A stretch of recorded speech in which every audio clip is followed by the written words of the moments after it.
اگر زمین گول ہے تو جس قبلے کی طرف، خانہ کعبہ کی طرف ہم سمت کر کے نماز پڑھتے ہیں، اس کا سمت معلوم کرنا ناممکن ہے؟ یہ ایک بہت بڑا دعویٰ ہے جو اویس اقبال نے کیا ہے۔ آئیے پہلے ان کا یہ اعتراض سنتے ہیں اور پھر ان کا ایک ایسا سائنسی اور منطقی جواب دیتے ہیں جو نہ صرف اویس اقبال کے بلکہ ان جیسی سوچ رکھنے والے ہر انسان کے شکوک و شبہات کو ہمیشہ کے لیے ختم کر دے گا۔ مساجد کے رخ جو ہیں وہ خانہ کعبہ کی جانب الائن کیے جاتے ہیں۔ نیوز چینلز میں باقاعدہ خبریں چلائی جاتی ہیں کہ جناب آج دوپہر 2:15 جو سورج ہے خانہ کعبہ کے عین اوپر ہوگا اور اس سے آپ جو ہیں خانہ کعبہ کی سمت کا تعین کر سکتے ہیں۔ اگر آپ میرے ہاتھ میں یہ گیند دیکھیں جو کہ زمین ہے، اور اس جگہ پر اگر خانہ کعبہ ہے اور یہاں پر لاہور ہے، تو یہاں پر ایک بندہ جو سجدہ کر رہا ہے تو اس کا جو ٹینجنٹ ہے وہ خلا میں بنے گا، اس کا رخ کبھی بھی خانہ کعبہ کی جانب نہیں ہو سکتا۔ اویس اقبال صاحب سے ایک بہت بنیادی کامن سینس کا سوال ہے۔ اویس صاحب، زمین پر سمت ڈائریکشن کا تعین کیسے ہوتا ہے؟ مثال کے طور پر زمین پر نیچے کہاں ہے، ڈاؤن کس طرف ہے؟ اگر پاکستان میں کوئی شخص ایک سیب ہاتھ سے چھوڑے تو وہ نیچے زمین پر گرے گا۔ عین اسی وقت اگر امریکہ جو زمین کی دوسری طرف ہے اس میں کوئی شخص سیب چھوڑے تو وہ بھی نیچے زمین پر ہی گرے گا۔ لیکن اگر ہم اویس اقبال صاحب کی طرح کائنات یعنی اسپیس کے زاویے سے دیکھیں تو وہ دونوں سے بالکل اپوزٹ ڈائریکشن، متضاد سمتوں میں گر رہے ہوں گے۔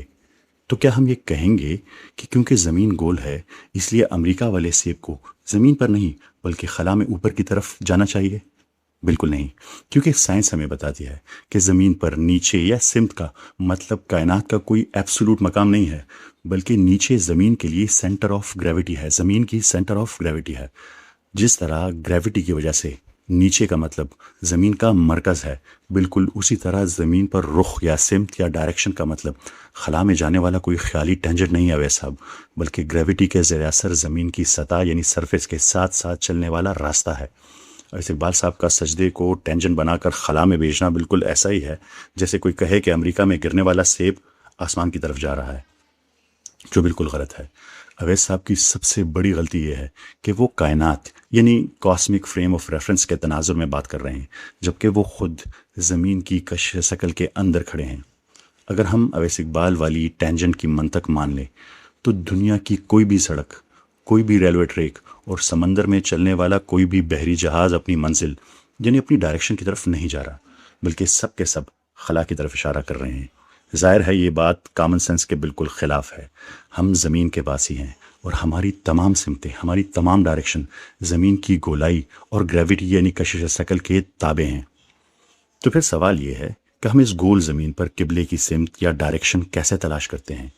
جواب ہے اسفیریکل ٹریگنومیٹری۔ مجھے ایسے معلوم ہوتا ہے کہ اویس اقبال صاحب اسفیریکل ٹریگنومیٹری کے علم سے پوری طرح ناواقف ہیں۔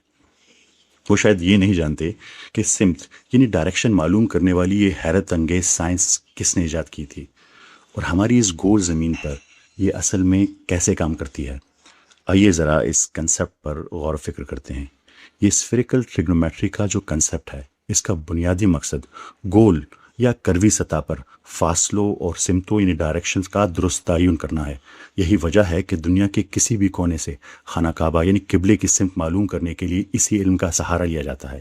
تاہم اس سے پہلے کہ ہم یہ سمجھیں کہ قبلہ رخ کے تعین میں اس کا استعمال کیسے ہوتا ہے اور کس طریقے سے ہوتا ہے، یہ جاننا انتہائی ضروری ہے کہ اس علم کی افادیت صرف خانہ کعبہ کی سمت معلوم کرنے تک محدود نہیں ہے، بلکہ اس کا اطلاق ہماری عملی زندگی کے کئی اہم شعبوں پر ہوتا ہے۔ آپ کے لیے یہ جاننا انتہائی حیران کن اور باعث فخر ہوگا کہ جو یہ کنسیپٹ ہے اسفیریکل ٹریگنومیٹری، اس کو ایک باقاعدہ اور مکمل سائنس کے طور پر ایجاد کرنے کا سہرا مسلمان ماہرین فلکیات اور ریاضی دانیوں کے سر ہے۔ البتانی، البیرونی، ابو الوفا بوزجانی اور نصیر الدین طوسی جیسے عظیم مسلمان سائنسدانوں نے قبلے کا درست رخ، نماز کے اوقات اور چاند معلوم کرنے کی اپنی مذہبی ضرورتوں کے پیش نظر اس علم کی بنیاد رکھی اور اسے باقاعدہ ایجاد کیا۔ آج کی جدید ایویشن، ایئر لائن انڈسٹری اسی پر چلتی ہے۔ جب ایک جہاز لاہور سے نیو یارک جاتا ہے تو پائلٹ 2D نقشے والی سیدھی لائن پر جہاز نہیں اڑاتا، بلکہ وہ اس گریٹ سرکل کو فالو کرتا ہے۔ اگر پائلٹ اویس والی ٹینجنٹ کی منطق مان لے تو جہاز اڑان بھرنے کے بعد سیدھا خلا میں نکل جائے گا۔ اسی طرح آپ کے اسمارٹ فون کا GPS جسے آپ کسی بھی دو شہروں کا فاصلہ نکالتے ہیں، وہ بھی اسی اسفیریکل ٹریگنومیٹری کے فارمولوں پر کام کرتا ہے۔ اگر ہم تھیوریٹیکل فزکس اور کائنات کی گہرائی میں جائیں